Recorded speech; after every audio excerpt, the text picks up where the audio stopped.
Hello दोस्तों, good evening, नमस्कार। आप सभी का स्वागत है आप सभी के अपने यूट्यूब चैनल परीक्षा की शिक्षा में। आई होप कि आप सभी अच्छे होंगे। आपकी जो तैयारी है बढ़िया तरीके से चल रही थी। जो बच्चे क्लास में फर्स्ट टाइम है, पहली बार नए हैं, उन सबको बताया हमारे यहाँ पे आपकी बीएड प्रवेश परीक्षा 2024 यानी कि बीएड इंटर 2025 की जब की तैयारी साथ ही स्टार्ट होगी। तो जिसे भी तैयारी पूरी करनी है, कंप्लीट करनी है, चैनल को सब्सक्राइब करके हमारे साथ जुड़ जाएंगे और उसके बगल में जो बेल आइकन दे गए उसको भी आप लोग क्या कहेंगे साथियों, ऑन कर लेंगे। ठीक है।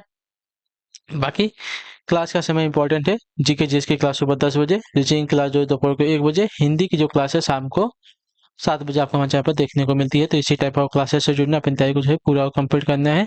नीचे डिस्क्रिप्शन आप सबको हमारे इंस्टाग्राम टेलीग्राम का लिंक मिल जाएगा, तो आप लोग हमें इंस्टाग्राम पे फॉलो कर लेंगे और टेलीग्राम चैनल से आके जुड़ेंगे। वहाँ पे क्या है, डेली बेसिस जो क्लास का आपको अपडेट है वो दिया जाता है। बाकी जो एग्जाम का अपडेट होगा वो भी आपको यहाँ पे दिया जाएगा। तो आप लोग यहाँ से जुड़े हैं तो आपका कोई भी अपडेट जो है क्लास के रिगार्डिंग क्या होगा साथियों, मिस नहीं होगा। ठीक है। तो आप लोग इतना काम जो है कर लेंगे। ठीक। तो चलिए क्लास स्टार्ट करें। स्टार्ट करने से पहले जिसने अभी तक क्लास को लाइक नहीं किया, क्लास को एक लाइक कर देंगे, क्लास को अपने दोस्तों को शेयर कर देंगे। जिसने अभी तक चैनल को सब्सक्राइब नहीं किया, चैनल को सब्सक्राइब कर लेंगे। ठीक है। चलिए क्लास स्टार्ट करते हैं।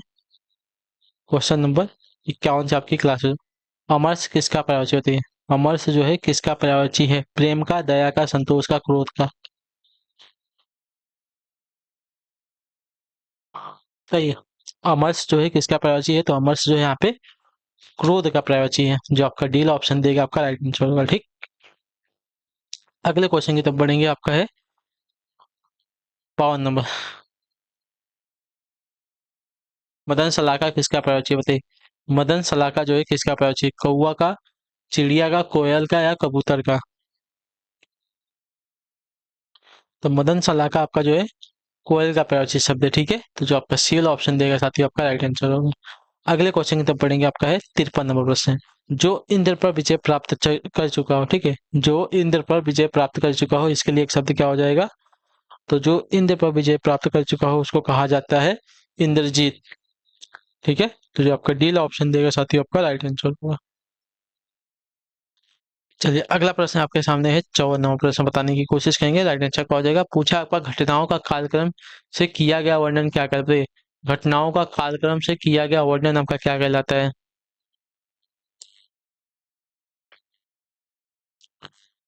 तो उसको कहा जाता है साथियों इतिवृत्त। ठीक है। जो ये वाला ऑप्शन देगा आपका राइट आंसर हो जाएगा। घटनाओं का कालक्रम से किया गया वर्णन आपका इतिवृत्त कहलाता है। ठीक। क्लियर, याद रखिएगा, इंपॉर्टेंट क्वेश्चन है। अगले क्वेश्चन की तरफ बढ़ेंगे। 55 अपकार का विलोम शब्द बताइए। अपकार का विलोम शब्द। तो अपकार का विलोम आपका उपकार होगा। जो आपका सील ऑप्शन देगा 55 पे आपका राइट आंसर हो जाएगा। ठीक है। अपकार का विलोम आपका उपकार से हो जाएगा। अगले क्वेश्चन की तरफ बढ़ेंगे। 56 नंबर अभियुक्त का विलोम बताइए। 56 नंबर पूछा आपका अभियुक्त का विलोम क्या हो जाएगा? तो अभियुक्त का विलोम आपका निरपराध से हो जाएगा। ठीक है। क्लियर है।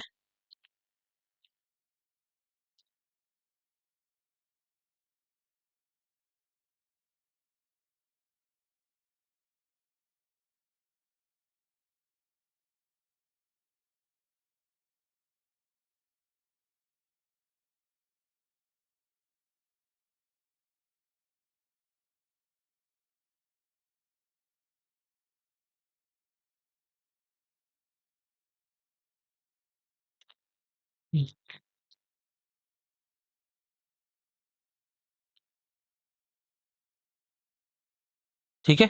तो अभियुक्त का विलोम आपका निरपराध हो जाएगा साथियों। अगले क्वेश्चन की बढ़ेंगे। 57 नंबर। ठीक है। अभियुक्त का अर्थ क्या होता है? जिसके ऊपर इल्जाम लगा हो। ठीक है। आरोप लगा हो उसको अभियुक्त कहा जाता है। चलिए अभिभावक में कौन सा उपसर्ग प्रयोग हुआ है? अभिभावक। अभिभावक में उपसर्ग, उपसर्ग के बारे में आपको मैंने बताया। तो इसमें आपका उपसर्ग है अभि उपसर्ग। ठीक है। क्लियर है। तो जो आपका सील अभी कब देगा आपका राइट आंसर है। अगला क्वेश्चन है 58 आपके सामने। अध्ययन में उपसर्ग बताइए। उपसर्ग बताइए अध्ययन में। तो अध्ययन में आपका अधि उपसर्ग लगा है। जो आपका सील ऑप्शन देगा साथ ही आपका राइट आंसर है। ठीक। क्लियर सभी को इसके बारे में? अध्ययन में आपका अधि उपसर्ग लगा हुआ है। अगले क्वेश्चन की तरफ पढ़ा जाएगा, देखा जाएगा क्या पूछा है आपका। 59 नंबर उज्ज्वल का संधि विच्छेद पद क्या हो, बताइए। उज्ज्वल का संधि विच्छेद बताने की कोशिश कीजिए आप लोग।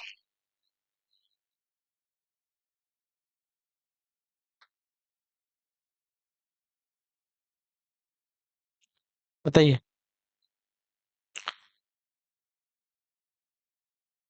तो उज्ज्वल का देखा जाए तो उत्त प्लस ज्वल हो जाएगा, ठीक है।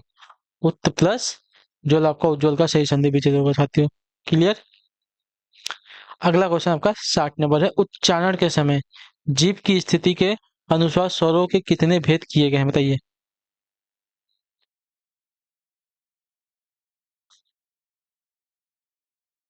जल्दी से उत्तर दीजिए।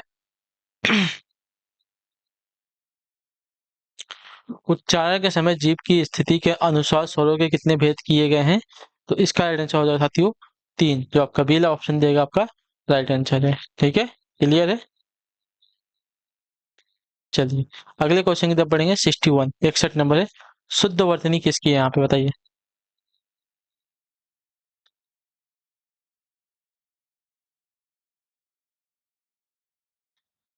शुद्ध वर्तनी ज्योत्सना की वर्तनी आपकी बतानी है यहाँ पे कौन सी शुद्ध है।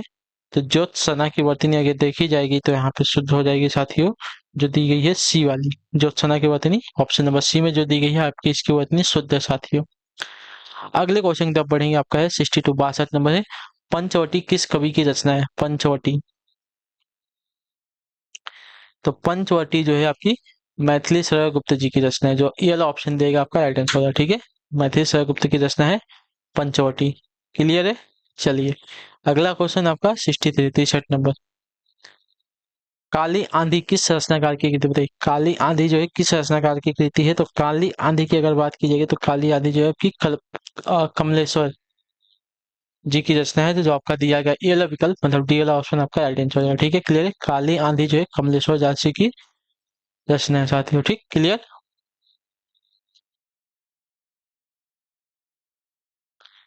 चलिए अगले क्वेश्चन की तरफ बढ़ेंगे। 64 नंबर बताने की कोशिश करेंगे आपका है। काली आंधी की पृष्ठभूमि में कौन सी घटना है, बताइए। काली आंधी की पृष्ठभूमि में कौन सी घटना है, इसकी रचना किसने की है, तो हमने बता दिया कमलेश्वर जी ने। लेकिन काली आंधी की पृष्ठभूमि की कौन सी घटना है, बताइए। तो काली आंधी जो है पृष्ठभूमि की घटना है आपातकाल की, जो आपको दिया गया है डी वाला विकल्प आपका राइट आंसर हो जाएगा। ठीक है, क्लियर है इसके बारे में। चलिए अगले क्वेश्चन की तरफ बढ़ेंगे। 65 नंबर। आठ आठ आंसू बहाना मुहावरे का अर्थ क्या, बताइए। आठ आठ आंसू बहाना मुहावरे का अर्थ क्या हो जाएगा। तो आपका राइट आंसर बुरी तरह पछताना, जो आपका बी ऑप्शन देगा आपका राइट आंसर। आठ आठ आंसू बहाना मुहावरे का अर्थ हो जाएगा बुरी तरह पछताना साथियों। 66 66 नंबर है। निम्न में कौन आपका मात्रिक छंद नहीं है, ठीक है। निम्न से कौन सा आपका मात्रिक छंद नहीं है। चौपाई, रोला, हरिकीति का सवैया। तो इसमें से जो दिएगा आपका सवैया, सवैया आपका मात्रिक छंद नहीं है। तो जो आपका डी विकल्प देगा आपका राइट आंसर हो जाएगा। ठीक, क्लियर है। बाकी जो दिएगा चौपाई, रोला, हरिकीति का आपका मात्रिक छंद है। अगला क्वेश्चन 67 67 नंबर आपके सामने दिया गया। निम्न में कौन आपका वर्णिक छंद है, उत्तर दीजिए। निम्न में आपका कौन सा वर्णिक छंद है। कवित्त, मालिनी, मधुक्रांता, कुंडलियां।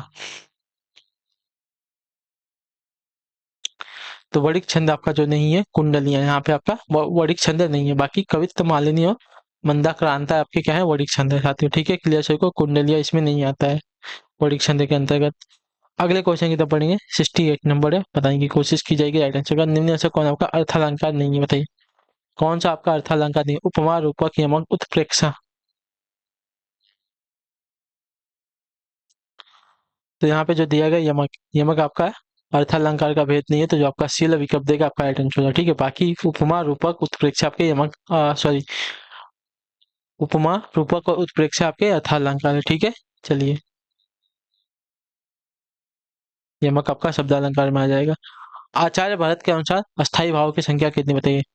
आचार्य भरत के अनुसार अस्थाई भाव की संख्या कितनी है। तो 9, जो आपका पीएल ऑप्शन देगा आपका राइट आंसर होगा। ठीक है, क्लियर है। चलिए अगले क्वेश्चन की तरफ बढ़ा जाएगा। 70 नंबर।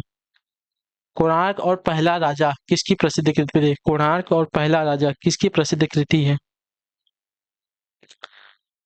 तो इसका सही उत्तर हो जाएगा ऑप्शन नंबर बी, जगदीश चंद्र माथुर की। ठीक है, कोणार्क और पहला राजा जो है जगदीश चंद्र माथुर की क्या है प्रसिद्ध कृति है। क्लियर है। अगले क्वेश्चन की तरफ बढ़ेंगे, ध्यान से देखेंगे। 71 नंबर उत्तर देने की कोशिश करेंगे। राइट आंसर क्या हो जाएगा? रक्त है या नसों में है क्षुद्र पानी, जांच कर तू शीश देकर दवा दे देकर जवानी। इन पंक्तियों में कौन सा रस सृजित हुआ, बताइए। रक्त है या नसों में है क्षुद्र पानी, जांच कर तू शीश दे देकर जवानी। इन पंक्तियों में कौन सा रस जो है सृजित होता है? तो इन पंक्तियों में आपका रस सृजित होता है साथियों वीर रस, जो आपका ए ऑप्शन देगा आपका राइट आंसर है। ठीक है, क्लियर है। चलिए अगले क्वेश्चन की तरफ बढ़ेंगे। 72 नंबर क्वेश्चन। प्रकाश के सामने अंधेरा टिक न सका, यह किस प्रकार का वाक्य है? प्रकाश के सामने अंधेरा टिक न सका, यह किस प्रकार का वाक्य है? तो यह वाक्य है साथियों आपका सरल वाक्य है। ठीक है, जो आपका ए ऑप्शन देगा आपका राइट आंसर हो जाएगा। ठीक, चलिए अगले क्वेश्चन की तरफ बढ़ेंगे। 73 73 में कौन सा शब्द आपका शुद्ध है यहाँ पे? पुनर्जागरण। पुनर्जागरण की कौन सी बातें यहाँ पे जो दी गई है शुद्ध है?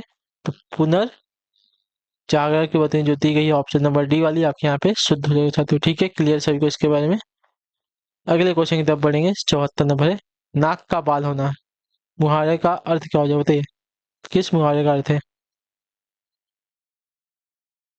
तो नाक का बाल होना यानी कि अधिक प्यारा होना, मुहावरे का अर्थ हो जाएगा, जो आपका दिया गया यहाँ पे सी वाला ऑप्शन आपका राइट आंसर हो जाएगा। ठीक है, क्लियर है। आखिरी क्वेश्चन आपके सामने दिया गया है। निम्नलिखित में से कौन सा शब्द आपका परि उपसर्ग से निर्मित है, बताइए। परि उपसर्ग से निर्मित शब्द कौन सा हो जाएगा? तो यहाँ पे परि उपसर्ग से निर्मित शब्द अगर देखा जाएगा तो आपका हो जाएगा साथियों परिवर्तन, ऑप्शन नंबर C1। ठीक है, क्लियर है। चलिए तो इसी के साथ जो आपकी क्लास है आज की यहीं पे कंप्लीट होती है। आई होप कि आपको जो क्लास अच्छी लगी, अच्छी क्लास को लाइक करें, चैनल पर पहले चैनल को सब्सक्राइब, और हमें जो है कमेंट में राय क्लास के बारे में जरूर दीजिए आपको क्लास कैसी लगी। बाकी अगर आपका कोई डाउट है, कोई क्वेश्चन है, कोई क्वेरी है, तो नीचे आप लोग हमें कमेंट करके पूछ लीजिए, आपको बता दिया जाएगा। तो हम आपसे मिलते हैं आपकी अगली क्लास में, तब तक के लिए टाटा बाय बाय, जय हिंद जय भारत। आपसे क्लास से जुड़ने के लिए बहुत बहुत ही धन्यवाद साथियों।